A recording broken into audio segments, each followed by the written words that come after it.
Yang, awak pasang apa ni? DJ baru ke?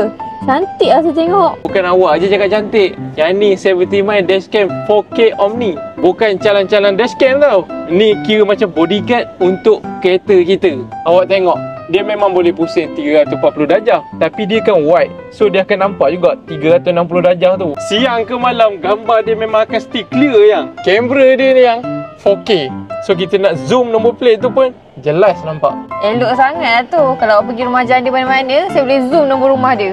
Itu untuk rakam jalan, bukan rakam rumah orang. Sini. Ini yang best ni. Ini yang best.